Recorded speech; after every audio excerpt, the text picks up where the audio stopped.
ಸ್ನೇಹಿತರೆ ನಮಸ್ಕಾರ, ನಾನು ನಿಮ್ಮ ಹರಮದನ್. ಎಲ್ಲರೂ ಹೇಗಿದ್ದೀರಾ ಫ್ರೆಂಡ್ಸ್?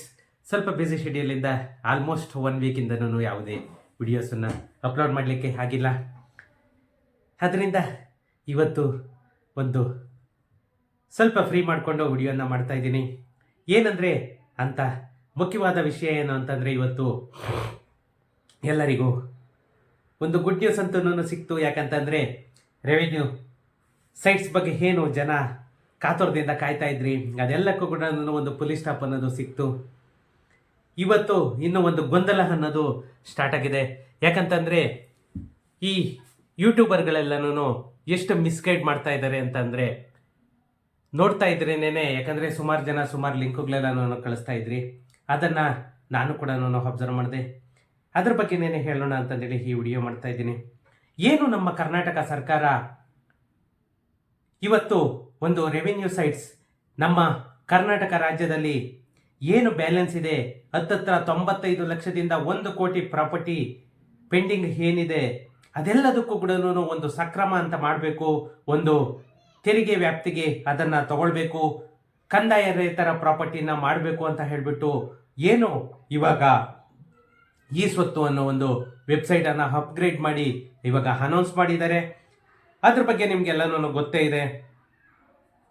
ಆದರೆ ನಂದು ಒಂದು ರಿಕ್ವೆಸ್ಟು, ನಿಮಗೆ ಗೊತ್ತಿದ್ದರೆ ಮಾತ್ರನೇ ನೀವು ಡಾಕ್ಯುಮೆಂಟನ್ನು ಅಪ್ಲೋಡ್ ಮಾಡಿ ನೀವು ಖಾತೆಯನ್ನು ಮಾಡ್ಕೊಳ್ಳಿ. ಇಲ್ಲ ಅಂತಂದರೆ ನಿಮಗೆ ಖಂಡಿತ ನೀವೇನಾದ್ರೂ ಯಾವುದೋ ರೀತಿಯಲ್ಲಿ ಅದನ್ನು ಅಪ್ಲೋಡ್ ಮಾಡೋಕ್ಕೋಗಿ ಮತ್ತೆ ಪ್ರಾಬ್ಲಮ್ ಅನ್ನೋದನ್ನ ಕ್ರಿಯೇಟ್ ಮಾಡ್ಕೊಬೇಡಿ. ಯಾಕಂತಂದರೆ ಒಂದು ಸಾರಿ ಡಾಕ್ಯುಮೆಂಟ್ ಏನಾದರೂ ಅಪ್ಲೋಡ್ ಆಯಿತು ಅಂತಂದರೆ ಅದು ತಿರ್ಗಾ ಮತ್ತೆ ನಾವು 2ನೇ ಸಾರಿ ಅಪ್ಲೋಡ್ ಮಾಡೋಕ್ಕಾಗಲ್ಲ. ತಿರ್ಗಾ ಅಪ್ಲಿಕೇಶನ್ ಕ್ರಿಯೇಟ್ ಮಾಡಬೇಕು. ಅಪ್ಲಿಕೇಶನ್ ಕ್ರಿಯೇಟ್ ಮಾಡಿದ್ರು ಕೂಡ ತಿರ್ಗಾ ಆಲ್ರೆಡಿ ಸೇಲ್ ಡೀಡ್ ಯೂಸ್ಡ್ ಅಂತ ಬಂದ್ಬಿಡುತ್ತೆ. ನೀವು ಆ ಸೇಲ್ ಡೀಡ್ ಆಲ್ರೆಡಿ ಅಪ್ಲೋಡ್ ಆಗಿದೆ ಅಂತ ಬಂತು ಅಂತಂದರೆ ಖಂಡಿತ ನೀವು ಅದನ್ನು ಏನೂ ಮಾಡಲಿಕ್ಕಾಗಲ್ಲ. ತಿರ್ಗಾ ಮತ್ತೆ ನೀವು PDO ಹತ್ರ ಹೋಗ್ಬಿಟ್ಟು PDO ಇಂದನೇ ಅದನ್ನ ಎಲ್ಲನೂ ಕ್ಲಿಯರ್ ಮಾಡ್ಕೊಂಡು ಬರಬೇಕಾಗುತ್ತೆ. ಇನ್ನೂ ಒಂದು ಪಾಯಿಂಟ್ ಏನಂತಂದರೆ, ಯಾರದ್ದೇ ಪ್ರಾಪರ್ಟಿ ಆಗಲಿ ಲೋನ್ ಏನಾದರೂ ಇತ್ತು ಅಂದರೆ, ಬ್ಯಾಂಕ್ ಲೋನ್ ಏನಾದರೂ ಇತ್ತು ಅಂತಂದರೆ ನೀವು ಭಯ ಪಡಬೇಡಿ. ಅದಕ್ಕೂ ಕೂಡ ನಿಮಗೆ ಈ ಖಾತಾ ಆಗುತ್ತೆ. ಲೋನಿಗೂ ಈ ಖಾತಾಗೆ ಯಾವುದೇ ಸಂಬಂಧ ಇಲ್ಲ. ಇವ್ರು ಯಾರೋ ಯೂಟ್ಯೂಬರ್ಸ್ ಎಲ್ಲನೂ ಹೇಳ್ತಾ ಇದ್ರು ಲೋನ್ ಇರೋ ಪ್ರಾಪರ್ಟಿಗಳಿಗೆ ಯಾವುದಕ್ಕೂ ಕೂಡ ಈ ಖಾತಾ ಕೊಡಲ್ಲ ಅಂತ ಹೇಳ್ಬಿಟ್ಟು. ಬಟ್ ಈ ಖಾತಾಗೂ ಲೋನಿಗೂ ಯಾವುದೇ ಸಂಬಂಧ ಇಲ್ಲ. ನೀವು ಏನು ಡಾಕ್ಯುಮೆಂಟೇಶನ್ ಇರುತ್ತೆ ನಿಮ್ಮ ಹತ್ರ, ಸೇಲ್ ಡೀಡ್ ಜೆರಾಕ್ಸು EC ಅದೆಲ್ಲನೂ ಡಾಕ್ಯುಮೆಂಟ್ ತಗೊಂಡು ನೀವು ಖಂಡಿತ ಈ ಖಾತಾ ಮಾಡ್ಕೊಳ್ಬೋದು. ಅದ್ರ ಬಗ್ಗೆ ಯಾರು ಕೂಡ ಆತಂಕವನ್ನು ಪಡಬೇಡಿ. ಯಾಕಂತಂದರೆ ಅವರಿಗೆ ಇನ್ಫಾರ್ಮೇಷನ್ ಇಲ್ಲದೆ ಅವರು ಅದನ್ನು ಹೇಳ್ತಿದ್ದಾರೆ. ಯಾಕಂದರೆ ಅಲ್ಲಿ ಆಪ್ಷನ್ ಕೇಳುತ್ತೆ ನಿಮಗೆ, ಅದು ಬ್ಯಾಂಕ್ ಲೋನ್ ಆಪ್ಷನ್ ಕೇಳುತ್ತೆ.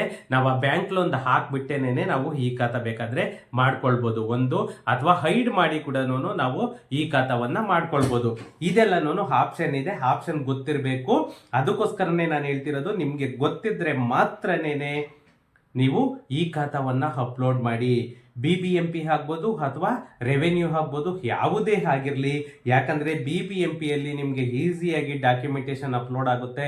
ಆದರೆ ನಿಮಗೆ ರೆವೆನ್ಯೂನಲ್ಲಿ ಸುಮಾರು ಸ್ಟೆಪ್ಸ್ ಇರುತ್ತೆ. ಒಂದೇ ಒಂದು ಸ್ಟೆಪ್ ಏನಾದರೂ ನೀವು ಮಿಸ್ ಮಾಡಿದ್ರು ಕೂಡ ನಿಮಗೆ ಅದು ಎರರ್ ಬಂದ್ಬಿಡುತ್ತೆ. ನೀವು ಅದು ಏನು ಕೇಳುತ್ತೆ ಅದ್ರ ಪ್ರಕಾರನೇ ಹಾಕಬೇಕು. ಅದರಲ್ಲೂ ನೀವು ಈ ಆರ್ಟ್ ಡೈಮೆನ್ಷನ್ನು ಅವೆಲ್ಲನೂ ಇದು ಮಾಡಬೇಕು ಅಂದರೆ ಪಕ್ಕಾ ಟ್ಯಾಲಿ ಆದ್ರೆ ಮಾತ್ರನೇ ನಿಮಗೆ ಅದು ಅಕ್ನಾಲಜ್ಮೆಂಟ್ ಅನ್ನೋದು ಒಂದು ಕ್ರಿಯೇಟ್ ಆಗೋದು. ಇಲ್ಲ ಅಂತಂದರೆ ನಿಮಗೆ ಯಾವುದೇ ಕಾರಣಕ್ಕೂ ಕೂಡ ಅಕ್ನಾಲಜ್ಮೆಂಟ್ ಅನ್ನೋದು ಕ್ರಿಯೇಟ್ ಆಗಲ್ಲ. ಆದ್ದರಿಂದ ನಿಮಗೆ ಈ ಸ್ವತ್ತು ಬಗ್ಗೆ ಗೊತ್ತಿದ್ರೆ ಮಾತ್ರನೇ ನೀವು ಅಪ್ಲೋಡ್ ಮಾಡಿ. ಇಲ್ಲ ಅಂತಂದರೆ ಅಮೌಂಟ್ ಹೋದ್ರೂ ಕೂಡ ಒಂದು ರಿಲ್ಯಾಕ್ಸ್ ಆಗಿ ನೀವು ಮಾಡಿಸ್ಕೊಳ್ಬೋದು. ಯಾರಾದರೂ ಗೊತ್ತಿರೋರ ಹತ್ರ ನೀವು ತೊಗೊಂಡೋಗ್ಬಿಟ್ಟು ಮಾಡಿಸ್ಕೊಳ್ಳಿ. ಏನೆಲ್ಲನೂ ನಿಮಗೆ ಒಂದು 15 ಡೇಸಲ್ಲೇ ಖಾತಾ ಸಿಗುತ್ತೆ. ಯಾಕಂತಂದರೆ ಇವತ್ತು ನಾನು ನಿಮಗೆ ಲಾಸ್ಟ್ ಟೈಮ್ ಹೇಳ್ದಾಗೇನೆ ಪ್ರತಿಯೊಂದು ಡಾಕ್ಯುಮೆಂಟು ಕೂಡ ಅವಶ್ಯಕತೆ ಇದ್ದೇ ಇದೆ. ಸೇಲ್ ಡೀಡ್ ಆಗ್ಬೋದು, EC ಆಗ್ಬೋದು, ಅಥವಾ RTC ಆಗ್ಬೋದು, ಅಥವಾ GPRS ಕ್ಯಾಮ್ರಾ ಫೋಟೋ ಆಗ್ಬೋದು. ಪ್ರತಿಯೊಂದು ಕೂಡ ನಿಮಗೆ ಡಾಕ್ಯುಮೆಂಟೇಶನ್ ಬೇಕೇ ಬೇಕು. ಸೇಲ್ ಡೀಡ್, EC, GPRS ಕ್ಯಾಮ್ರಾದಲ್ಲಿ ಫೋಟೋ, ನಿಮ್ಮದೊಂದು ಪಾಸ್ಪೋರ್ಟ್ ಸೈಜ್ ಫೋಟೋ, ಮತ್ತು RTC ಇಷ್ಟು ಡಾಕ್ಯುಮೆಂಟ್ ಅಂತೂ ಕೂಡ ನೀವು ಮಸ್ಟ್ ಆ್ಯಂಡ್ ಶುಡ್ ಇಟ್ಕೋಬೇಕು. ಅದರಲ್ಲೂ ಕೂಡ ಡಿಫ್ರೆನ್ಸ್ ಬರುತ್ತೆ. ಏನಾದರೂ 94C ಆಗಿತ್ತು ಅಂತಂದರೆ ನಿಮಗೆ ಹಕ್ಕುಪತ್ರ ಮಸ್ಟ್ ಆ್ಯಂಡ್ ಶುಡ್ ಬೇಕೇ ಬೇಕು. ಹಕ್ಕುಪತ್ರ ಇಲ್ಲ ಅಂತಂದರೆ ಹಾಗಲ್ಲ. ಅದೇ ನಿಮಗೆ ಕನ್ವರ್ಷನ್ ಆಗಿತ್ತು ಅಂತಂದರೆ ಕನ್ವರ್ಷನ್ ಕಾಪಿ ಕೂಡ ಬೇಕೇ ಬೇಕು. ಕನ್ವರ್ಷನ್ ಕಾಪಿಯನ್ನು ಕಂಪಲ್ಸರಿ ಕೇಳುತ್ತೆ. ಯಾಕಂದರೆ ಯಾವುದೇ ಒಂದು ಜಮೀನನ್ನು ನಾವು ಮಾಡೋದಕ್ಕೆ ಹೋದಾಗ ಅದು ಕನ್ವರ್ಷನ್ ಕಾಪಿಯನ್ನು ಮಸ್ಟ್ ಆ್ಯಂಡ್ ಶುಡ್ ಕೇಳುತ್ತೆ. ಕನ್ವರ್ಷನ್ ಕಾಪಿ ಇಲ್ಲದೆ ನಿಮಗೆ ಅಪ್ಲೋಡ್ ಆಗಲ್ಲ. ಇದು ಒಂದು ಮನದಲ್ಲಿ ಇಟ್ಕೋಬೇಕು. ಯಾಕಂತಂದರೆ ಅಲ್ಲಿ ಅಪ್ಲೋಡ್ ಮಾಡೋದಕ್ಕೆ ನೀವು ಯಾರ ಹತ್ರನಾದರೂ ಹೋದಾಗ ಇಷ್ಟ ಬಂದಂಗೆಲ್ಲನೂ ಮಾಡಿ ಅದನ್ನು ಫಜೀತಿ ಮಾಡಿ ಕಳಿಸ್ತಾರೆ. ಆದ್ದರಿಂದ ನೀವು ಕೂಡ ಅದು ವಿಷಯ ತಿಳ್ಕೊಂಡು ಹಿಂಗಲ್ಲ ಸರ್ ಹಿಂಗೆ ಅಂತಂದೇಳಿ ಅವ್ರಿಗೆ ಹೇಳಿ ಕೂಡ ನೀವು ಗೈಡ್ ಮಾಡ್ಬೋದು. ಅದ್ರ ಬಗ್ಗೆ ಯಾವುದೇ ಸಂಶಯ ಇಲ್ಲ. ನಿಮಗೆ ಡಾಕ್ಯುಮೆಂಟ್ ಅಂತೂ ಕೂಡ ಮಸ್ಟ್ ಆ್ಯಂಡ್ ಶುಡ್ ನಿಮಗೆ sale deed, EC, RTC, GPRS ಕ್ಯಾಮರಾದಲ್ಲಿ ನಿಮ್ಮದು ಏನು ಪ್ರಾಪರ್ಟಿ ಫೋಟೋ ತೆಗೆದಿರ್ತೀರ ಅದು ಪ್ರಾಪರ್ಟಿ ಫೋಟೋ ಮತ್ತು ನಿಮ್ಮದು ಒಂದು ಪಾಸ್ಪೋರ್ಟ್ ಸೈಜ್ ಫೋಟೋ. ಇಷ್ಟು ಡಾಕ್ಯುಮೆಂಟ್ರು ಮ್ಯಾಂಡೇಟರಿ. ನಿಮಗೆ ಪಾಸ್ಪೋರ್ಟ್ ಸೈಜ್ ಫೋಟೋ ಅವಶ್ಯಕತೆ ಇದ್ದರೆ ಮಾತ್ರ ತಗೊಳ್ಳುತ್ತೆ. ಇಲ್ಲ ಅಂತಂದರೆ ನಿಮ್ಗೆ ಆಧಾರ್ ಕಾರ್ಡಲ್ಲಿ ಏನು ಬಂದಿರುತ್ತೆ ಅದೇ ಆಧಾರ್ ಕಾರ್ಡಲ್ಲಿರುವಂತಹ ಫೋಟೋನೇ ಇದರಲ್ಲಿ ನಾವು KYC ಮಾಡಿದಾಗ ಬರುತ್ತೆ. ಇಷ್ಟು ಡಾಕ್ಯುಮೆಂಟು ಬೇಕೇ ಬೇಕು. ಮತ್ತು ನಿಮಗೆ ಏನಾದರೂ ಬಿಲ್ಡಿಂಗ್ ಆಗಿತ್ತು ಅಂತಂದರೆ ಕನ್ಸ್ಟ್ರಕ್ಷನ್ ಬಿಲ್ಡಿಂಗ್ ಆದರೆ ನಿಮಗೆ ಎಕ್ಸ್ಟ್ರಾ ಡಾಕ್ಯುಮೆಂಟು ಅಂತಂದರೆ ನಿಮ್ಮದು KEB bill must and should ಬೇಕು, water bill must and should ಬೇಕು. ಅವೆರಡು ಕೂಡ ನಿಮಗೆ ಬಿಲ್ಡಿಂಗಿಗಾದರೆ ಬೇಕು.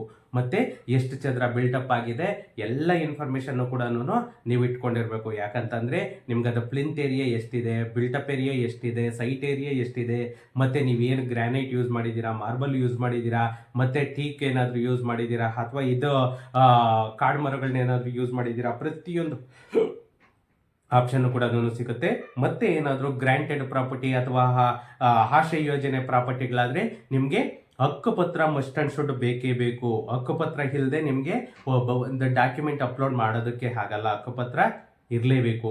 ಲ್ಯಾಂಡ್ ಏನಾದರೂ ಆಗಿತ್ತು ಅಂತಂದರೆ ಲ್ಯಾಂಡ್ದು RTC ಮತ್ತು ಸೇಲ್ ಡೀಟು ಮತ್ತು ಕನ್ವರ್ಷನ್ ಕಾಪಿ ಲ್ಯಾಂಡ್ ಆಗಿದ್ದರೆ ನಿಮಗೆ. ಯಾಕಂದರೆ 1 ಎಕರೆ 2 ಎಕರೆ ಆ ಥರ ಏನಾದರೂ ಇದು ಮಾಡ್ಕೊಂಡಿದ್ರೆ ಅದಕ್ಕೂ ಕೂಡ ಮಾಡ್ಬೋದು. ಬಟ್ ಮಸ್ಟ್ ಆ್ಯಂಡ್ ಶುಡ್ಡು ಆ ಡಾಕ್ಯುಮೆಂಟ್ಸ್ ಅಂತೂ ಬೇಕೇ ಬೇಕು. ಫ್ರೆಂಡ್ಸ್, ನಾನು ಪ್ರತಿಯೊಂದು ಡಾಕ್ಯುಮೆಂಟು ಕೂಡ ಲೀಸ್ಟನ್ನು ಹಾಕಿರ್ತೇನೆ.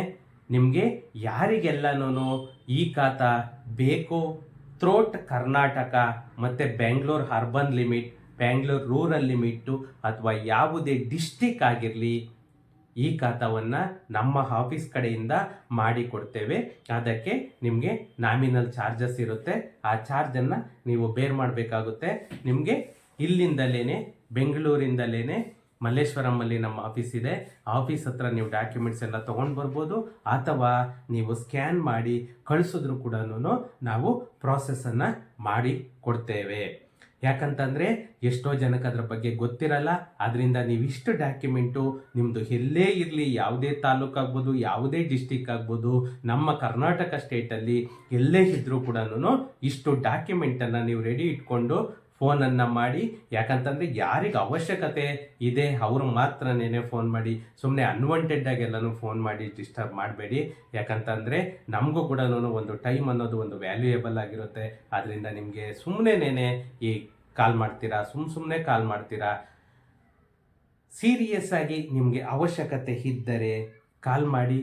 ನಾನು ನಮ್ಮ ಆಫೀಸಿಂದ ಈ ಖಾತಾ ಪ್ರೋಸೆಸನ್ನು ಮಾಡಿಕೊಡ್ತೇವೆ. ನಿಮಗೆ BBMP ಲಿಮಿಟಲ್ಲಿ ಬೇಕಾದರೂ ಕೂಡ ನಾವು ಮಾಡಿಕೊಡ್ತೇವೆ. ಮತ್ತು ರೆವೆನ್ಯೂ ವರ್ಕ್ಸ್ DC ಕನ್ವರ್ಷನ್ ಆಗ್ಬೋದು, ಅಥವಾ ಅಪ್ರೂವಲ್ ಆಗ್ಬೋದು, ಅಥವಾ ಯಾವುದಾದ್ರೂ ಕೇಸ್ ಆಗ್ಬೋದು, ಪ್ರಾಪರ್ಟಿ ಕೇಸ್ ಅಥವಾ PTCLದಾಗಿರ್ಬೋದು, ಅಥವಾ ಡಾಕ್ಯುಮೆಂಟೇಷನ್ ಏನೇ ಇದ್ದರೂ ಕೂಡ ರೆವೆನ್ಯೂ ರಿಲೇಟೆಡ್ ಏನೇ ಕೇಸಸ್ ಆಗ್ಬೋದು, ಏನೇ ಡಾಕ್ಯುಮೆಂಟ್ ಆಗ್ಬೋದು, ಯಾವುದೇ ಥರ ಪ್ರಾಪರ್ಟಿ ಆಗ್ಬೋದು, ಪ್ರತಿಯೊಂದಕ್ಕೂ ಕೂಡ ನಮ್ಮ ಆಫೀಸಿಂದ ನಾವು ಸರ್ವಿಸನ್ನು ಕೊಡ್ತಾ ಇದ್ದೇವೆ. ನಾನು ನಂಬರನ್ನು ಕೂಡ ಹಾಕಿರ್ತೇನೆ. ಅದು ನನ್ನದೇ ನಂಬರು. ನಿಮಗೆ ಏನಾದರೂ ಆ ಥರ ಡಾಕ್ಯುಮೆಂಟೇಷನ್ನು ಅಥವಾ ಏನಾದ್ರೂ ಲಾಯರ್ ಆಗ್ಬೋದು, ನಿಮಗೆ ಕೇಸ್ ನಡೆಸೋದಕ್ಕಾಗ್ಬೋದು ಅವಶ್ಯಕತೆ ಇತ್ತು ಅಂತಂದರೆ ನನ್ನ ನಂಬರಿಗೇ ಕಾಂಟ್ಯಾಕ್ಟ್ ಮಾಡಿ.